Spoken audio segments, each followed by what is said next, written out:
সবাই government job চুজই করে এই কারণে যা কিছু হয়ে যাক আমার চাকরি যাবে না। কিন্তু যখনই এটা হয়ে যায় কোনো এমার্জেন্সি ডিউটির ক্ষেত্রে, যেমন কোনো ফোর্সে আছে কেউ, সেটা হতে পারে পুলিশ, সেটা হতে পারে আর্মি, সেটা হতে পারে কোনো ফায়ার ফাইটার, সেটা হতে পারে কোনো এমার্জেন্সি ডিউটি যেমন ডক্টর, নার্স, এই সব ডিউটির ক্ষেত্রে কিন্তু এই লজিক খাটে না।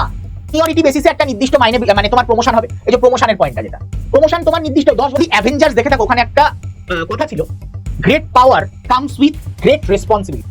খুব মানে আমার এই প্রত্যেকটা পয়েন্টে খুব পজিটিভলি নেব। আমি কাউকে না ছোট করছি না বড় করছি, আমি ভবিষ্যতের কথা ভেবে বলছি। ভবিষ্যতে সরকারি চাকরির সংখ্যা ধীরে ধীরে কমবে। মানুষের মধ্যে যে গেঁথে গেছে না, সরকারি চাকরি না পেলে সে মানে লাইফে কিছু করতেই পারে না, এই ধারণাটাই।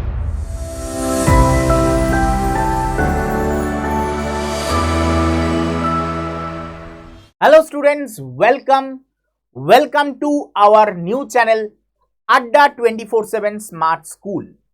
আজকে এই স্কুল চ্যানেলে তোমাদের ভবিষ্যতের জন্য একটা ভিডিও এনেছি। কারণ আজকে তোমরা যারা 9, 10, 11, 12 বা অন্যান্য কোর্সের জন্য পড়াশোনা করছো, সেই মুহূর্তে দাঁড়িয়ে তোমাদের লাইফে একটা বড় ডিসিশন নিতে হয় যে আমি ভবিষ্যতে কি করব। এই ভবিষ্যতে কি করব সাধারণত আমাদের এখানে পশ্চিমবঙ্গে এই দুটো জিনিসের মধ্যে ঘোরাফেরা করে। একটা হচ্ছে গভর্নমেন্ট জব আর একটা হচ্ছে প্রাইভেট জব। কিন্তু হওয়া উচিত ছিল তিনটে: government job, private job and তার সাথে বিজনেস। তো এই তিনটে হওয়ার কথা ছিল, কিন্তু ম্যাক্সিমাম ছেলেমেয়েরা আপাতত পড়াশোনার সময় এই দুটো নিয়েই ভাবে। তবে আমি বলবো, যে কোনো বিজনেস করার আগে যদি সে ফার্স্ট জেনারেশন বিজনেসম্যান হয়, তাহলে সবাই প্রথমে এই দুটোর মধ্যে যে কোনো একটা দিয়ে শুরু করে, তারপরে তার লাইফ সেটেল করে যে কিভাবে সে বিজনেসের দিকে এগোবে, কারণ তার একটা এক্সপিরিয়েন্সের দরকার হয়।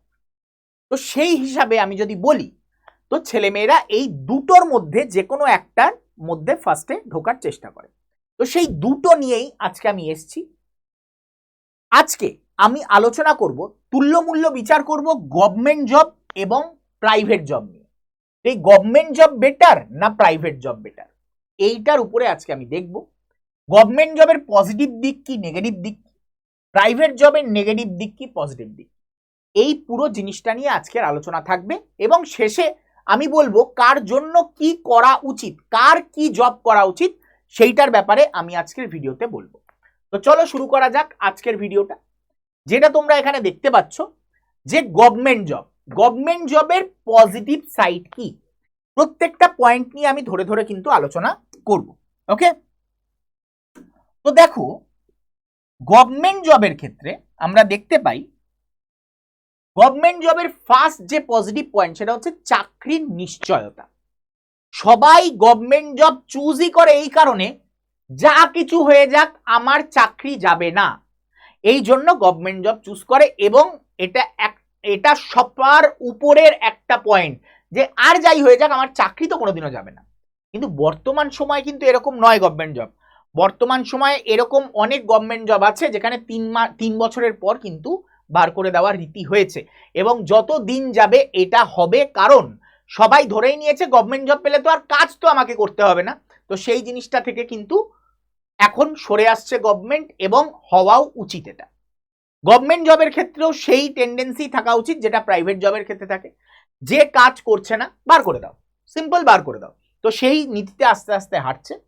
তবে তবুও আজও পর্যন্ত দাঁড়িয়ে চাকরির নিশ্চয়তা, এটা অবশ্যই একটা পজিটিভ দিক এই গভর্নমেন্ট জবে। তারপর সব থেকে বড় যে পয়েন্টটা, সেটা আরেকটা পয়েন্ট, সেটা হচ্ছে কি, 10টা 5টার জীবন, ওয়ার্ক লাইফ ব্যালেন্স অসাধারণ। আমি সকালবেলা যাব অফিসে, কাজ করব, বাড়ি ফিরব। অন্যান্য রাজ্যে 9টা থেকে 5টা ডিউটি হলেও আমাদের রাজ্যে এটা মুখে মুখে প্রচলিত হয়ে গেছে 10টা 5টার জীবন। 10টা 5টা মানে কতক্ষণ? 11টা 12টা 1টা 2টো 3টে 4টে 5টা 7 ঘন্টা। অন্যান্য সব রাজ্যে 8 ঘন্টা, আমাদের রাজ্যের জন্য কথাই হয়ে গেছে 7 ঘন্টা। কারণ এমনিতে আমরা হেলতে দুলতে, আমাদের রাজ্য সরকারে যারা কাজ করে তারা হেলতে দুলতে অফিসে গিয়ে পৌঁছায়। এখন এই জিনিসটা থেকে অনেক বিরত হয়েছে। এটার ক্ষেত্রেও বলবো, এখন ফিঙ্গারপ্রিন্ট সিস্টেম আসার জন্য, যেটা বায়োমেট্রিক সিস্টেম বলা হয়, সেটা আসার জন্য কিন্তু 10টা 5টা নয়, 9টা 5টা হলে 9টা 5টা, 10টা হলে 10টা 6টা। ঠিক আছে, এটা তোমার ওয়ার্ক লাইফ। এবং তুমি অফিসে গেলে কাজ করলে বাড়ি ফিরলে শান্তির জীবন, তোমার আর কোনো চাপ নেই। এটা হচ্ছে এটার দ্বিতীয় পজিটিভ দিক, যার জন্য ছেলে মেয়েরা এটাকে চুজ করে থাকে। তৃতীয় পয়েন্ট, প্রত্যেকটা পয়েন্ট ভালো করে বুঝবে, তার নেগেটিভ দিক আছে, তার পজিটিভ দিক আছে। তো প্রত্যেক পয়েন্টের নেগেটিভ এবং পজিটিভ দিকগুলো হলো কি। এরপরে হচ্ছে ছুটির সুবিধা। ছুটির সুবিধা কিরকম? ছুটির সুবিধার ক্ষেত্রে তোমরা ভালো করে বোঝো, যারা তোমাদের পরিচিত কেউ স্কুলে চাকরি করে, স্কুল টিচার বা কলেজ প্রফেসর, এদের একবার জিজ্ঞাসা করো তো, প্রায় বছরে 100টার কাছাকাছি, 100+ ছুটি আছে, 100+ লিভ তার লাইফে। কিন্তু যখনই এটা হয়ে যায় কোনো এমার্জেন্সি ডিউটির ক্ষেত্রে, যেমন কোনো ফোর্সে আছে কেউ, সেটা হতে পারে পুলিশ, সেটা হতে পারে আর্মি, সেটা হতে পারে কোনো ফায়ার ফাইটার, সেটা হতে পারে কোনো এমার্জেন্সি ডিউটি যেমন ডক্টর, নার্স, এই সব ডিউটির ক্ষেত্রে কিন্তু এই লজিক খাটে না। তখন কিন্তু তার ছুটির সুবিধা নেই, বরং অসুবিধা। যেই সময় সারা ভারত মজা করবে, আনন্দ করবে, তখনই তাদের ডিউটির সব থেকে বেশি চাপ। তো সেই ক্ষেত্রে ছুটির সুবিধা কিছু গভর্নমেন্ট সার্ভিসে আছে, কিছু গভর্নমেন্ট সার্ভিসে নেই। তো এই ছুটির সুবিধাকে আমি সব জায়গায় মান্যতা দিতে পারলাম না। কিন্তু এই দুটো পয়েন্ট সত্যি খুব লজিক্যাল, কিন্তু এটাকেও মান্যতা দেওয়া যায় না। যেমন তোমার যদি সিভিল সার্ভেন্ট হও, তোমার এই ওয়ার্ক লাইফ ব্যালেন্স বলে কিচ্ছু হয় না লাইফে। যারা ফোর্সে আছে, পুলিশে আছে, তাদের ওয়ার্ক লাইফ কোনো ব্যালেন্স নেই। এদের ক্ষেত্রে কিন্তু এটা খাটে না, এটাও তোমাকে বুঝতে হবে। এদের কোনো ওয়ার্ক লাইফ ব্যালেন্স হয় না। তারপরের পয়েন্ট, সামাজিক মান। অবশ্যই সামাজিক মান গভর্নমেন্ট জবে আছে, এটা কোনোদিনও অস্বীকার করা যাবে না। একদম সহজ হিসাব বলছি, তুমি সরকারি অফিসের জমাদার, তুমি প্রাইভেট অফিসের জমাদার, কোনো কাজকে আমি ছোট বলছি না, কিন্তু দুটো সেম র্যাঙ্ক। প্রাইভেট অফিসের যে জমাদার এবং যে গভর্নমেন্ট অফিসের জমাদার, কিন্তু ম্যাটারটা হচ্ছে যে গভর্নমেন্ট অফিসের জমাদার, আরে ভাই সরকারি চাকরি করে, কিন্তু যে প্রাইভেট অফিসের জমাদার, জমাদার। এই জিনিসটা চলে আসে। কেন চলে আসে আমি জানি না, লোকের সাইকোলজি হয়ে গেছে গভর্নমেন্ট জব মানে তো ভাই হেভি জব, তো তাই জন্য। কিন্তু এই পয়েন্টটা আমি বলবো সামাজিক মান একটু হলেও প্রাইভেট জবের থেকে গভর্নমেন্ট জবে বেশি থাকে। কিন্তু এটাই উল্টে যাবে তখন যখন কেউ সরকারি কর্মচারী, সরকারি ম্যানেজার সাইকেল নিয়ে অফিসে যাচ্ছে, আর কোনো একজন প্রাইভেট কোম্পানির ম্যানেজার তার একটা মার্সিডিজ নিয়ে অফিসে যাচ্ছে, তখনই কিন্তু ধ্যান ধারণা বদলে যায়। তো সামাজিক মান তুমি ধরতে পারো প্রাইমারি লেভেলের, নিচুর তলায় ধরতে পারো, কিন্তু উঁচু তলায় ম্যাটার করে না। ঠিক আছে, পরের পয়েন্টে আসছি, পেনশন। খুব বড় একটা পয়েন্ট পেনশন, কিন্তু এটা এখন অতীত, পাস্ট। ধীরে ধীরে গভর্নমেন্ট এটাকে সরিয়ে দিচ্ছে, তো এটা পাস্ট। এই পয়েন্টটাকে এখন দাঁড়িয়ে বিচার করলে আমার মনে হয় না কখনোই লজিক্যাল হবে, কারণ এই পেনশন পয়েন্টটা এখন থেকে মন থেকে সরিয়ে দাও। ঠিক আছে, এখনো কিছু কিছু জায়গায় পাওয়া যাচ্ছে, কিন্তু ভবিষ্যতে পাওয়া যাবে না। হেলথ কেয়ার বেনিফিট আছে অবশ্যই, কিন্তু কাদের আছে? সেন্ট্রাল গভর্নমেন্টের আছে, সেন্ট্রাল গভর্নমেন্টের আছে, স্টেট গভর্নমেন্টের, আমাদের স্টেট গভর্নমেন্টের হেলথ কেয়ার বেনিফিট বিন্দু মাত্রও নেই, বিন্দু মাত্রও নেই। তো তোমার বাড়িতে কেউ যদি এমন থাকে যে স্টেট গভর্নমেন্টে কাজ করছে, সবার আগে মেডিক্লেম করাও তার। আমি নিজে ভুক্তভোগী, আমার বড় মামাকে দেখছি আমি চোখের সামনে, গভর্নমেন্ট থেকে বিন্দু মাত্র সাহায্য পাওয়া যায়নি স্টেট গভর্নমেন্ট, কিন্তু কোনো যদি সেন্ট্রাল গভর্নমেন্টের কর্মচারী থাকে সে কিন্তু বেনিফিট পায়। এটা তোমাকে বুঝতে হবে। সেন্ট্রাল গভর্নমেন্ট হলে বেনিফিট পাবে, স্টেট গভর্নমেন্ট হলে বেনিফিট পাবে না। সেন্ট্রাল গভর্নমেন্টের যে হসপিটালগুলো আছে সেখানে চিকিৎসা সম্পূর্ণ ফ্রি।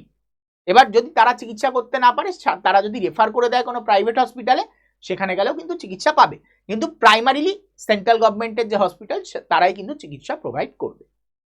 এই গেল হলো এর বেনিফিট। আমি বেনিফিটের মধ্যে সত্যি যদি বেনিফিট বলে থাকো তাহলে আমি একটা, দুটো এবং এই তিনটে ছাড়া আমি খুব একটা বেনিফিট দেখতে পাচ্ছি না।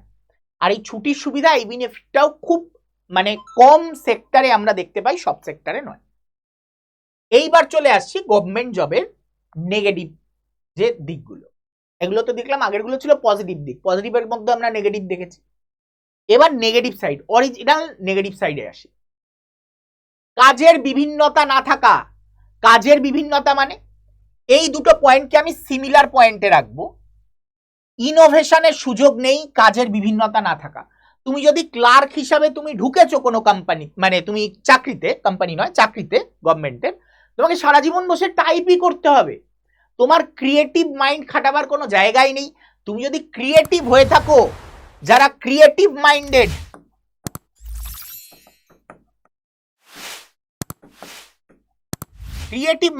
তাদের জন্য এই জব নয়, গভর্নমেন্ট জব নয়, কখনো নয়। নিজে সারা জীবন ফ্রাস্ট্রেশনে ভুগবে যে আমি কেন ঢুকলাম এই চাকরিতে। যারা যারা ক্ল্যারিক্যাল পোস্টে বা এমন কোনো পোস্টে ঢুকছো যেখানে তুমি ক্রিয়েটিভ মাইন্ডেড, তুমি ঢুকেছো এমন পোস্টে, তোমার লাইফ ফেল হয়ে যাবে। এবার যারা ক্রিয়েটিভ মাইন্ডেড তারা আমার কথার সাথে রিলেট করতে পারবে, অন্যরা রিলেট করতে পারবে না। অন্যরা হয়তো ভাববে যে কি বলছে, সরকারি চাকরি পেয়ে গেলেই তো লাইফ সেটেল। বিশ্বাস করো, অভিজ্ঞতা থেকে বলছি, সরকারি চাকরি তাদের জন্য ভালো যারা ব্লান্ট মাইন্ডেড। যারা ক্রিয়েটিভ মাইন্ডেড তাদের জন্য এই সরকারি চাকরি নয়। ক্রিয়েটিভ মাইন্ডেডদের জন্য সরকারি চাকরি রয়েছে, যেমন সিভিল সার্ভিস। ক্রিয়েটিভ মাইন্ডেডদের ওই জায়গাটা একটা খুব বড় একটা এক্সপোজারের জায়গা। বিভিন্ন রকমের ফোর্স বা ইনভেস্টিগেশন ডিপার্টমেন্ট, সেখানে ক্রিয়েটিভ মাইন্ডেডরা কিন্তু খুব ভালো কোপ আপ করতে পারে। কিন্তু তুমি কোনো ক্ল্যারিক্যাল ডিপার্টমেন্ট বা তুমি কোনো ব্যাংকিং সেক্টরে গিয়ে কিন্তু তুমি এই ক্রিয়েটিভ মাইন্ডেড দেখাতে পারবে না, ক্রিয়েটিভ মাইন্ড দেখাতে পারবে না। তোমার ক্রিয়েটিভ মাইন্ড দেখাবার জায়গায় তুমি ফ্রাস্ট্রেশনে পড়ে যাবে। ঠিক আছে? তো যারা ক্রিয়েটিভ মাইন্ড, যারা ভাবো যে আমি লাইফটাকে এরকম ভাবে বাঁচতে চাই, এরকম এরকম স্বপ্ন আছে, তাদের জন্য একদমই নয়। কারণ তোমার কথা শোনার কেউ নেই। তুমি কোনো ইনোভেশন করবে যেটা তুমি ভালোর জন্য করতে চাইছো, সেটাকে কাজে লাগাতে পারবে না, কারণ ওই সেক্টরে তোমাকে কোনো বদল আনতে দেওয়া হবে না। একটা রিজিড সেক্টর। সরকারি একটা দপ্তর হলো মোটা হাতির মতন, যার নড়তে চড়তে 10 থেকে 12 বছর লেগে যায়। কোনো একটা কিছু বদল করতে হলে 10 থেকে 12 বছর লেগে যাবে। তো তোমার কথায় নিশ্চয়ই রাতারাতি বদল হয়ে যাবে না, বা তুমি কোনো ইনোভেশন দিলে তোমার যে তার জন্য কোনো নাম হবে সেটা কিন্তু নয়। পরের পয়েন্ট, নির্দিষ্ট মাইনে বৃদ্ধি। নির্দিষ্ট মাইনে বৃদ্ধি মানে তোমার একটা সিনিয়রিটি বেসিসে একটা নির্দিষ্ট মাইনে, মানে তোমার প্রমোশন হবে। এই যে প্রমোশনের পয়েন্টটা, যেটা প্রমোশন তোমার নির্দিষ্ট 10 বছর বয়সে প্রমোশন হওয়ার কথা, তো 10 বছর বয়সেই হবে, 10 বছর পরে গিয়েই হবে।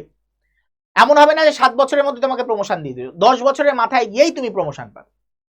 ঠিক তেমনি মাইনে সবার যেইটুকুনি বাড়ার ওইটুকুনি বাড়বে। এমন নয় যে তুমি অসাধারণ কাজ করেছো বলে তোমার মাইনে অসাধারণ বাড়িয়ে দেওয়া হয়েছে। কোনো ভ্যালু নেই তোমার অসাধারণ কাজের। তুমি অসাধারণ কাজ করলেও যে পরিমাণ তোমার স্যালারি বাড়বে, যে তোমার পাশের সিটে বসে কোনো কাজ করছে না সেও সিনিয়রিটি বেসিসে সেম পরিমাণ কিন্তু মাইনা তার বেড়ে যাবে। এইটা সব থেকে দুঃখের জায়গা এই চাকরিতে। তারপরের পয়েন্ট হচ্ছে রাজনৈতিক চাপ। আমি কখনোই বলবো না রাজনৈতিক চাপটা সবার জন্য। রাজনৈতিক চাপ হচ্ছে তাদের জন্য যারা উপরতলায় রয়েছে, যেমন সিভিল সার্ভিসে যারা রয়েছে, যারা ফোর্সে রয়েছে, বা যারা অ্যাডমিনিস্ট্রেটিভ, কোনো একটা ধরো কারখানা, তার জিএম, সরকারি কারখানা তার জিএম, তো সেই ক্ষেত্রে তাদের রাজনৈতিক চাপ রয়েছে। নিচুর তলার কিন্তু রাজনৈতিক চাপ নেই। তো আমি এই বলবো এটা তোমাদের ক্ষেত্রে পজিটিভ দিক। যারা নিচুর তলায় কাজ করতে চাইছো, যারা উপর তলায় কাজ করতে চাইছো, তাদের জন্য কিন্তু পজিটিভ দিক নয়, এটা নেগেটিভ দিক রাজনৈতিক। ঠিক আছে? কিন্তু নিচুর তলায় যারা থাকবে তাদের কোনো রাজনৈতিক চাপ থাকবে না। এরপরে ইম্পর্টেন্ট পয়েন্ট, যেটা হচ্ছে প্রাইভেট জবের নেগেটিভ দিক। স্যার ফার্স্টে নেগেটিভ নিয়ে আলোচনা করছেন, কারণ নেগেটিভটা একটু আগে শুনলে তো নেগেটিভ নেগেটিভ মেলাতে পারবে খুব ভালো। চলো দেখেন, চাকরির অনিশ্চয়তা সব থেকে বড় রিজন যার জন্য প্রাইভেট জব লোকে করতে চায় না। চাকরির অনিশ্চয়তা মানে আজ আছে কাল নেই, কাল যদি আমার রোজগার না থাকে কি হবে, তো সেটাই হচ্ছে চাকরির অনিশ্চয়তা। স্যার সত্যি কি বেসরকারিতে চাকরির অনিশ্চয়তা আছে? আছে। তাদের জন্য আছে যারা খাটতে চায় না। যারা খাটতে চায় তাদের জন্য কিন্তু চাকরির অনিশ্চয়তা নেই। স্যার আমাকে যদি কোম্পানিতে, আমি খুব খাটি, আমি খুব ভালো কাজ করি, আমাকে যদি কোম্পানি এখন কোম্পানিটাই বসে যায়, তাহলে আমার চাকরির কি হবে? তুমি যে অভিজ্ঞতা গেইন করেছো সেটা দিয়ে খুব সহজেই নেক্সট কোনো কোম্পানিতে তুমি কিন্তু অ্যাপ্লাই করতে পারবে। স্যার আমাকে যদি বার করে দেওয়া হয়, তুমি তাতেও নেক্সট কোম্পানিতে গিয়ে অ্যাপ্লাই করতে পারবে, তুমি যদি ট্যালেন্টেড হও, তোমার যদি নলেজ থাকে, তোমার যদি অভিজ্ঞতা থাকে। আর তুমি এতদিন কাজ করেছো, না তোমার ট্যালেন্ট আছে, না তোমার অভিজ্ঞতা আছে, না তোমার কোনো কিছুই হয়েছে, তার মানে তুমি তো ওই পয়েন্ট মানে ওই জায়গায় মানে কাজ করার যোগ্যই ছিল না। তোমাকে জোর করে রেখে দেওয়া হয়েছিল, তোমাকে বার করে দিয়েছে সেই কোম্পানির ভাগ্যি ভালো। ওকে, তো আমার কথাগুলোর সাথে রিলেট করার চেষ্টা করবে যে কেন আমি এই পয়েন্টগুলো বলছি। তুমি তোমার ধরো তোমার একটা দোকান আছে, তুমি সেই মুদিখানার দোকান আছে, সেখানে তুমি একজন কর্মচারী রেখেছো, সে কাজ করে না, সারাদিন বসে ল্যাপ খায়, দোকানে লোক আসলে ফিরিয়ে দিচ্ছে। তুমি এরকম লোককে কি কাজে রাখবে? রাখবে না। তুমি তোমার মুদিখানার দোকানে এমন লোককে কাজে রাখবে না, সেখানে একটা মিলিয়নিয়ার বিলিয়নিয়ার কোম্পানি, তারা কেন তোমায় কাজে রাখতে যাবে তুমি যদি কাজ না করো? Same matter. পরের পয়েন্টে আসছি, কাজের সময়ের কোনো ঠিক ঠিকানা নেই। কাজের সময়ের কোনো ঠিক ঠিকানা নেই মানে এখানে 10টা 5টার ডিউটি বা 9টা 6টার ডিউটি, 9টা 5টার ডিউটি, এরকম কিছু হয় না।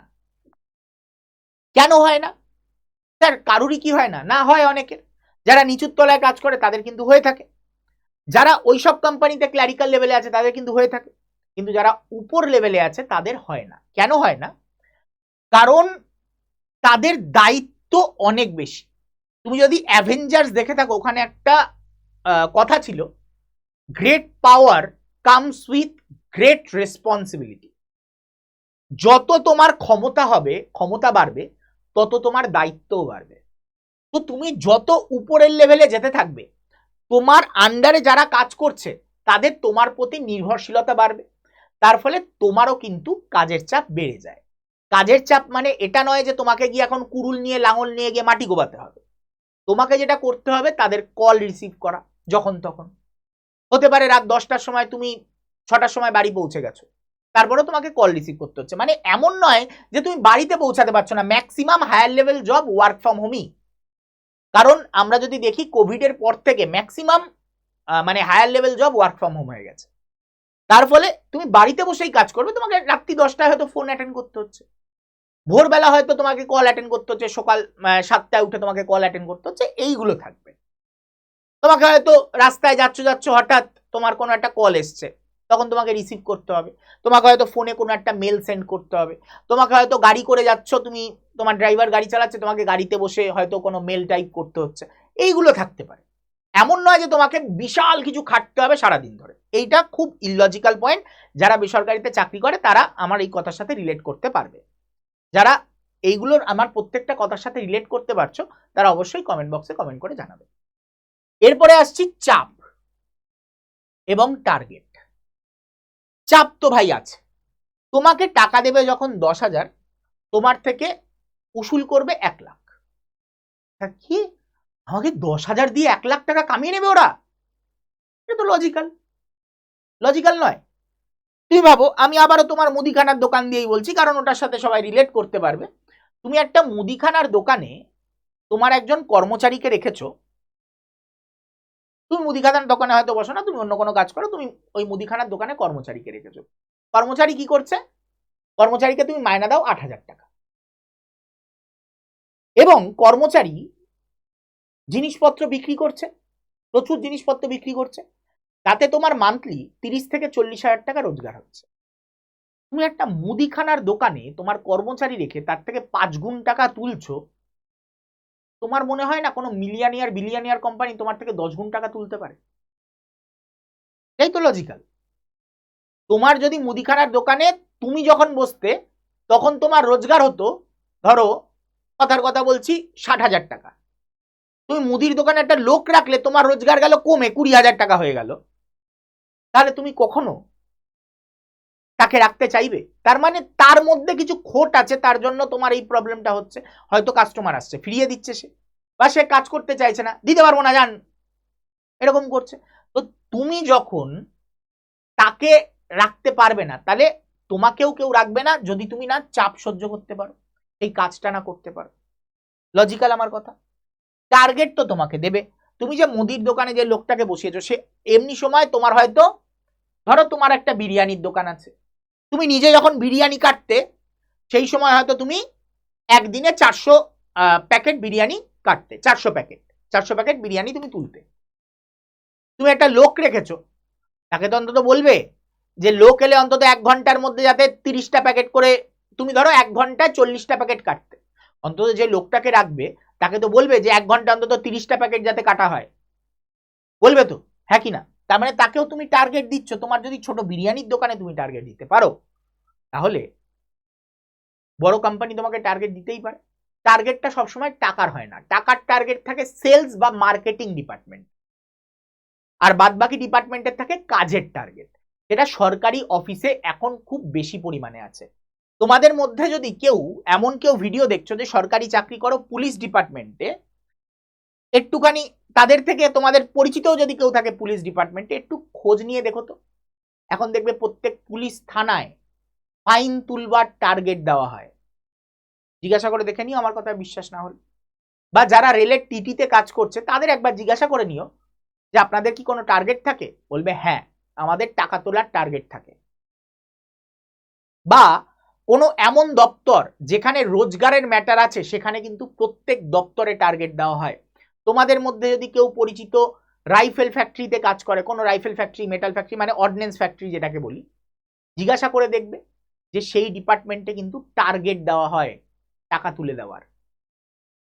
ওকে, তো টার্গেট সবার আছে, কারুর টাকার, কারুর কাজের। তো এইটাকে কখনোই তুমি বলতে পারো না এটা নেগেটিভ সাইড, সেটা সরকারিতেও আছে বেসরকারিতেও আছে, তবু আমি এই পয়েন্টটা এখানে রেখেছি, অনেকের মনে হয় তাই। পেনশন নেই, পেনশন আছে কোথায় এখন? কোন গভর্নমেন্টে পেনশন আছে? এখানেও নেই, ওখানেও নেই। তবে এখানে একটা খুব ভালো জিনিস আছে, সেটা হচ্ছে প্রাইভেট প্রভিডেন্ট ফান্ড, পিপিএফ। এই পিপিএফ তোমায় রিটায়ারমেন্টের সময় একটা হিউজ বেনিফিট দেয়। আর কি আছে? আর কিছু নেই, তুমি নিজের থেকে করে নিতে পারো। পেনশন স্কিম, পেনশন স্কিম তুমি নিজের থেকে করে নিতে পারো। তোমাকে এত বেশি স্যালারি দেয় প্রাইভেট কোম্পানি, স্যার কোথায় 12,000 টাকা 10,000 টাকা দিয়ে রাখছে, তুমি আগে ঢোকো তো, তুমি আগে ঢোকো, 3-4 বছর 5 বছর এক্সপিরিয়েন্স গেইন করো এবং স্কিল বাড়াও। তুমি স্কিল নেই, তোমাকে রাখবে কেন 10,000 টাকা দিয়ে? আমি তো 10,000 টাকা দিয়েও রাখতাম না। তোমাকে 10,000 টাকা দিয়ে রাখছে এই কারণে তোমাকে সুযোগ করে দিচ্ছে, তুমি নিজে স্কিল ডেভেলপমেন্ট করো, মিনিমাম রোজগারটা শুরু করো, স্কিল ডেভেলপমেন্ট করো, তোমার কাজ দেখাও, তোমাকে আমি উপরে তুলে নিয়ে যাব।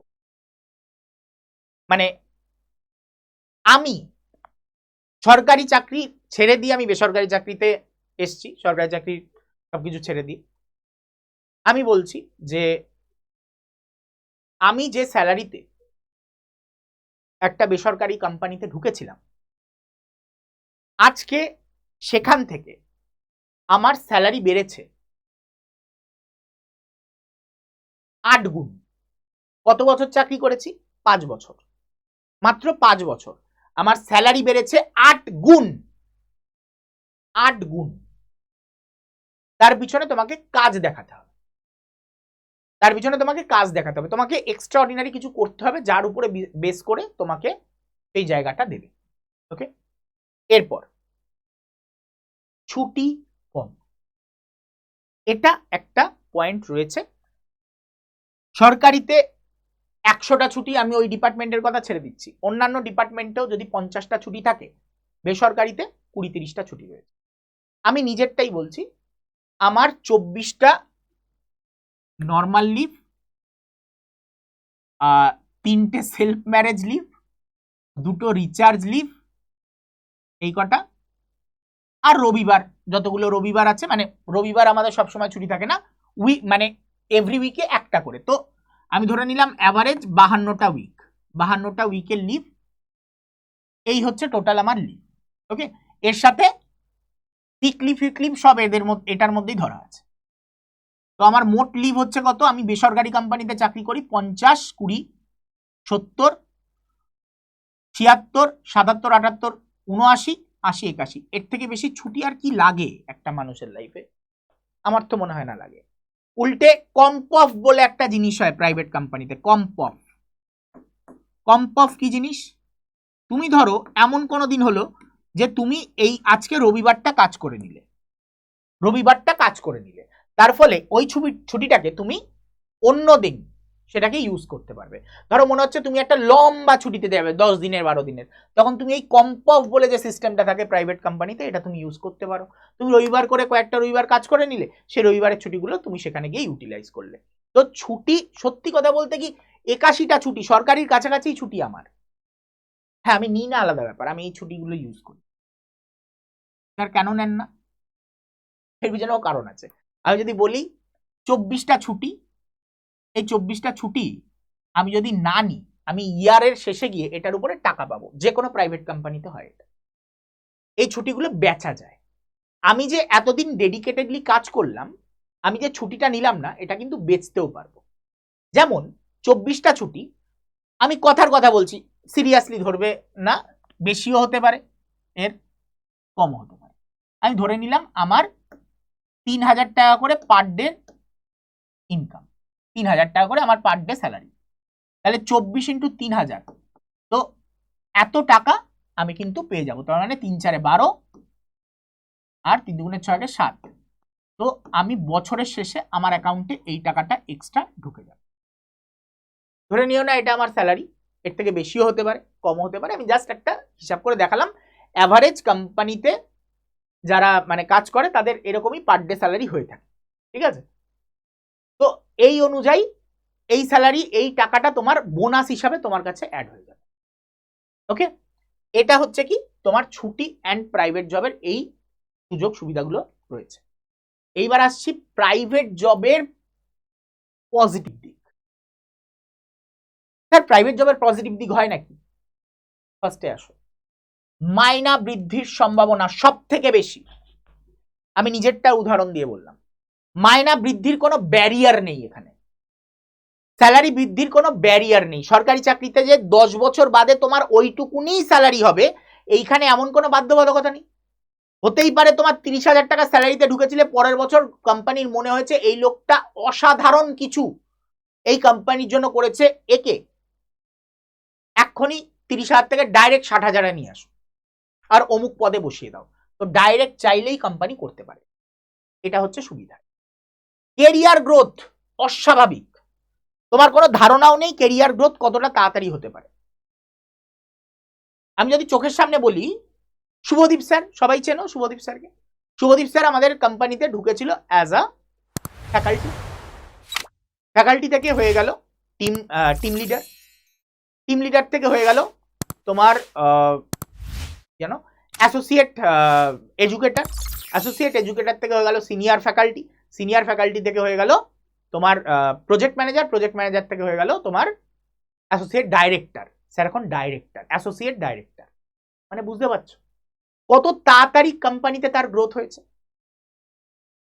ওকে, আমরাও নিয়ার অ্যাবাউট শুভদীপ স্যারের এক লেভেল নিচে আমারও গ্রোথ হয়েছে, কারণ আমি শুভদীপ স্যারের পরে এসেছি তাই। তো সবারই এরকমই গ্রোথ হয়, এইরকম ভাবে তোমার 5 বছরের মধ্যে এই গ্রোথটা আমি বলছি, এর পরে তো আরো অনেক বেশি কিছু হয়, ঠিক আছে? এটা যে কোনো প্রাইভেট কোম্পানিতে আমরা এটা দেখতে পাবো। ইনোভেশন করার সুযোগ, সব থেকে বড় যারা ক্রিয়েটিভ মাইন্ডেড হয় তারা সুযোগ খোঁজে, নতুন কি করব, একটা নতুন কি করা যায়, একটা এমন কিছু করব যাতে সবকিছু বদলে যাবে, এই জিনিসটা করার সুযোগ তোমার প্রাইভেট জবে আছে। প্রাইভেট জবে তোমার এটাকে দাম দেবে, গভর্নমেন্ট জব ঘন্টা দেবে না, ঠিক আছে? তারপর স্যালারি, খালি স্যালারি হয় না, যেমন আমি ওখানে বললাম বোনাস, তো বোনাস থাকে, স্যালারির সাথে বোনাস পাওয়া যায়, ইনসেন্টিভ, ইনসেন্টিভ কোনো একটা কাজ দিয়েছে যেটা তুমি টার্গেটটা ফুলফিল করে দিলে, তো তার জন্য ইনসেন্টিভ দেয়। তার সাথে এক্সট্রা যেটা পাওয়া যায় আদার পার্কস, আদার পার্কস মানে আমরা কোথাও গেলাম তার জন্য একটা 5 স্টার হোটেল, একটা দামি গাড়ি, হ্যাঁ চলাফেরার জন্য আমাদের থাকার জন্য একটা ভালো ফ্ল্যাট, এইগুলো যে দেয় এগুলোকে বলা হয় আদার পার্কস।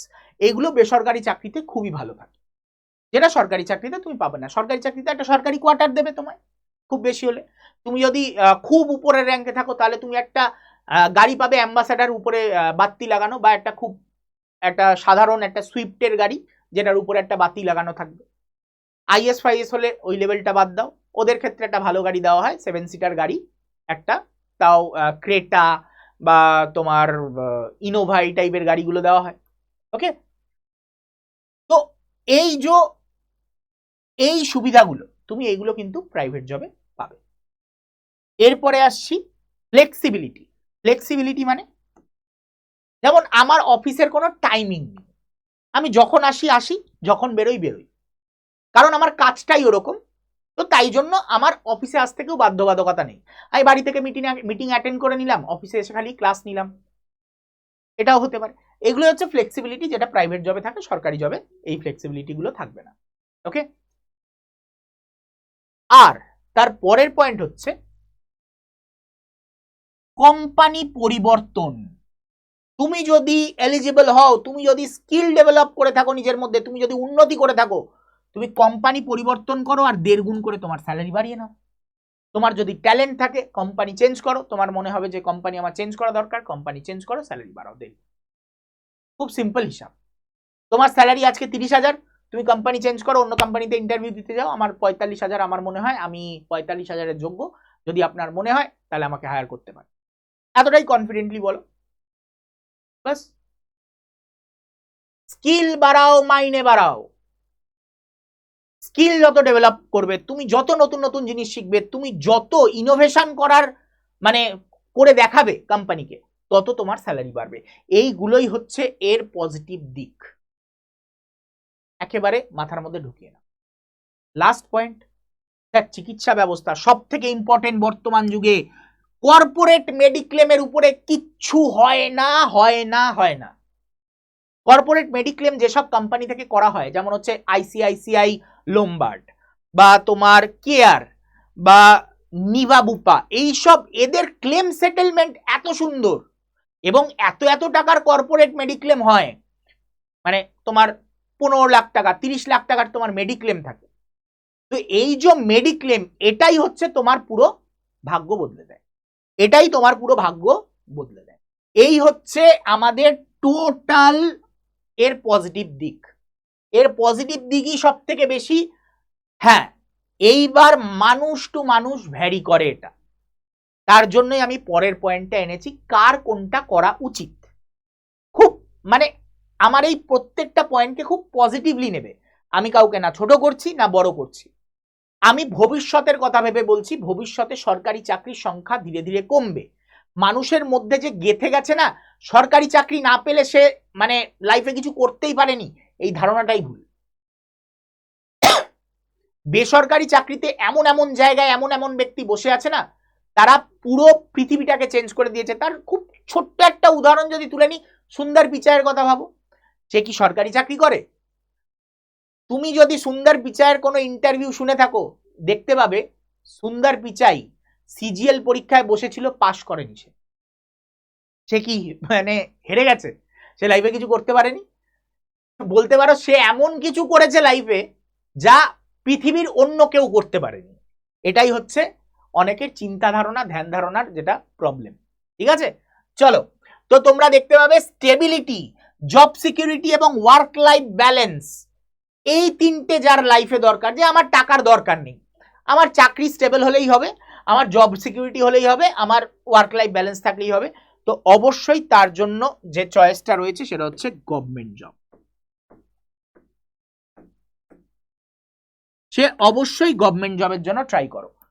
এবং যাদের লাইফে হায়ার আর্নিং পোটেনশিয়াল দরকার, টাকা কামাবার সুযোগ দরকার, আমি টাকা কামাতে চাই ভাই, আমার অত সুখ স্বাচ্ছন্দ্য আমার দরকার নেই, মানে শান্তির আমার দরকার নেই, টাকা কামিয়ে নেই, শান্তি আপনিই আসবে, তো সেই চিন্তাধারার হলে যদি হায়ার আর্নিং পোটেনশিয়াল যদি তোমার দরকার হয়, তোমার যদি র্যাপিড ক্যারিয়ার গ্রোথ দরকার হয়, ধারাধার করে আমি উপরের দিকে যাব, আমি পুরো হায়ারার্কি বুঝবো, আমি ভবিষ্যতে বিজনেস করতে চাই, বড় বিজনেস ওপেন করতে চাই, এইসব চিন্তাধারার হও, তাহলে র্যাপিড ক্যারিয়ার গ্রোথ যদি চাও, আর এটা হচ্ছে ডাইনামিক ওয়ার্ক এনভায়রনমেন্ট। তুমি একটা বেসরকারি জায়গায় ঢুকবে, তোমার কাজের মজা এসে যাবে, যেখানে গিটারে গান চলছে, হ্যাঁ সবাই আড্ডা মারছে, মানে তার মাঝে কাজ করছে, ইয়ার কি চলছে, তুমি সরকারি অফিসে এটা কোনোদিনও পাবে না। তো এইরকম যদি ওয়ার্ক এনভায়রনমেন্ট চাও, এই তিনটে জিনিস যদি চাও, আর যদি কেরিয়ার গ্রোথ চাও, একটুখানি ওই 10টা 5টার যে লাইফ, এই জিনিসটাকে যদি ভুলতে পারো, তাহলে বেস্ট হচ্ছে প্রাইভেট জব। আর কঠিন বাস্তব, তুমি যদি ভাবো যে যারা সরকারি চাকরি করে তারাই একমাত্র সুখে আছে, প্রাইভেট জব যারা করে তারা সুখে নেই, তাহলে তোমার মানে হয়তো নলেজই নেই।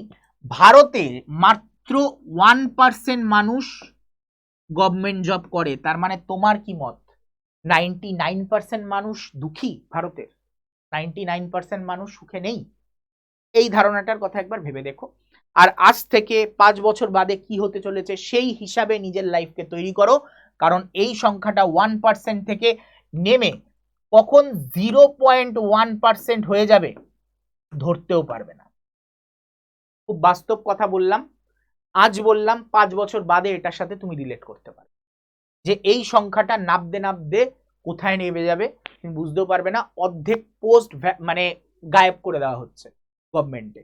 তো মাথায় এই মাইন্ডসেটটা থেকে বেরো যে আমি গভর্নমেন্ট জবই করব, অন্য কিছু করব না, যেটার জন্য অর্ধেক ছেলে মেয়ে বেকার বসে আছে। ভারতের অর্ধেক ছেলে মেয়ে এই কারণে বেকার যে সে গভর্নমেন্ট জব ছাড়া অন্য কিছু করবে না বলে সে বেকার।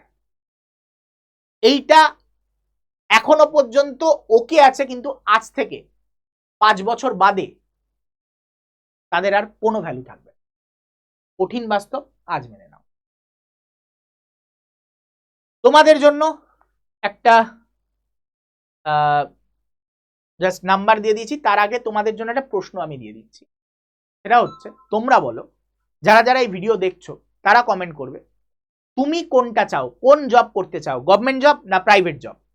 আর যদি পারো 2-4 লাইন লিখে দাও কেন করতে চাও, সেটাও যদি লিখে দিতে পারো খুব ভালো হয়। যে তোমাদের সবার কাছে প্রশ্ন, যারা যারা এই পুরো ভিডিওটা দেখলে তোমরা কমেন্ট করে জানাও গভর্নমেন্ট জব করতে চাও না প্রাইভেট জব। অবশ্যই কমেন্ট বক্সে আমি তোমাদের কমেন্টগুলো চাই, ওকে।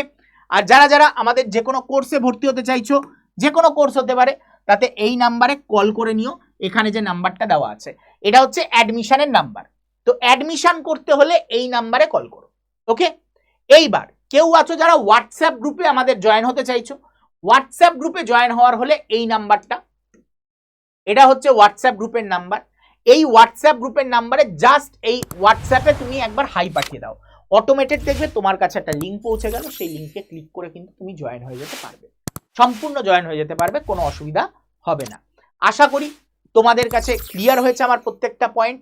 এবং এই ভিডিওটা যদি ভালো লেগে থাকে এবং এরকম আরো ইনফরমেটিভ ভিডিও যদি তোমরা চাও, তাহলে আমাদের এই স্মার্ট স্কুল বেঙ্গলি আড্ডা 24/7 যেই চ্যানেলে তুমি এই ভিডিওটা দেখছো, এই চ্যানেলটাকে অবশ্যই সাবস্ক্রাইব করে নিতে ভুলো না, কারণ সাবস্ক্রাইব করে নিলে তোমাদের কাছে কিন্তু এইরকম টাইপের ভিডিও আসতে থাকবে। আর যারা যারা এই ভিডিওটা দেখছো এখনো চ্যানেলটাকে সাবস্ক্রাইব করোনি, সাবস্ক্রাইব তো করবেই, তার সাথে ভিডিওটাকে যারা লাইক করোনি তারা লাইক করে দাও। এবং আবারও বললাম, কমেন্ট করে জানাও তুমি কোনটা চাও, গভর্নমেন্ট জব না প্রাইভেট জব। সেটা অবশ্যই কমেন্ট বক্সে তোমার কমেন্টটা আমি চাই, তোমাদের সবার কমেন্ট চাই, ওকে। তো চলো আজকের মতো এই ভিডিওটা এখানেই এন্ড করছি। পারলে ভিডিওটা সবার কাছে শেয়ার করে দিও এবং সবার থেকে মতামত জেনে নিও। বা তোমার বাড়িতে যদি কেউ থাকে যে গভর্নমেন্ট জব বা প্রাইভেট জবের মধ্যে কনফিউশনে আছে, বা আপনাদের বাড়িতে আপনি যদি গার্জিয়ান হন, আপনাদের বাড়িতে কেউ আছে যে গভর্নমেন্ট জব এবং প্রাইভেট জবের মধ্যে কনফিউশনে আছে, তাকে অবশ্যই ভিডিওটা কি করবেন, সেন্ড করে দিন। তো চলো দেখা হচ্ছে, বা চলুন দেখা হচ্ছে নেক্সট ভিডিওতে। ততক্ষণের জন্য টাটা, গুড বাই, বিদায়।